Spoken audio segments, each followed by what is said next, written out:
जब एक सहाबी ने रात के पिछले पहर में कुरान की तिलावत शुरू की तो बाड़े में बंधा उनका घोड़ा अचानक बेकाबू होकर उछलने लगा और फिर उसी लम्हे उस सहाबी ने आसमान की तरफ एक ऐसा मंजर देखा जिसने उसके होश व हवास का पांसा पलट कर रख दिया। ये उस वक्त की बात है जब सहाबा किराम का मामूल था कि वो रातों को उठकर कुरान करीम की तिलावत किया करते थे। हजरत असीद बिन हजीर भी अपने घर के करीब एक खुली जगह जिसे बाड़ा कहा जाता है और जहां अनाज रखा जाता था वहां पर तिलावत कलाम पाक में मशगूल थे। इस रात हजरत असीद ने रात के आखिरी पहर में सूरह अल बकरा की तिलावत शुरू की।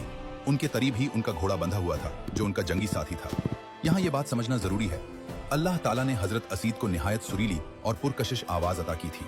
जैसे ही हजरत असीद ने तिलावत शुरू की तो अचानक उनके घोड़े ने बेचैनी जाहिर करना शुरू कर दी। वो उछलने लगा और ऐसा लग रहा था जैसे घोड़ा किसी गैर मामूली चीज से घबरा गया हो। हजरत असीद ने घोड़े को पुरसुकून करने के लिए तिलावत रोक दी तो घोड़ा भी फौरन पुरसुकून हो गया। उन्होंने दोबारा कुरान पढ़ना शुरू किया तो घोड़ा फिर बेचैन हो गया। ये मामला 2-3 बार हुआ। अब हजरत असीद को एहसास हुआ कि यहाँ कुछ गैर मामूली हो रहा है। घोड़े की आंखों में अजीब सी दहशत थी।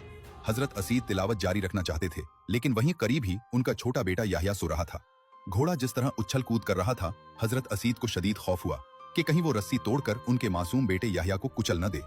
जब हजरत असीद बच्चे को उठाने के लिए झुके और फिर इत्तेफाकन अपनी नजरें आसमान की तरफ उठाईं, उन्होंने देखा कि आसमान की तरफ एक नूर या बादल जैसी चीज है जिसमें चरागों जैसी रोशनियां थी और वो आहिस्ता आहिस्ता ऊपर की तरफ जा रही थी, यहाँ तक कि तारीक आसमान की बुलंदियों में गायब हो गई।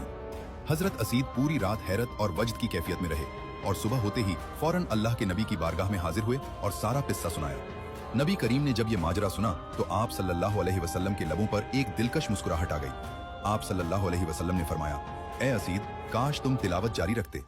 फिर आप सल्लल्लाहु अलैहि वसल्लम ने फरमाया कि वो कोई बादल नहीं था बल्कि वो फरिश्ते थे जो तुम्हारी तिलावत की आवाज सुनकर जमीन पर उतर आए थे।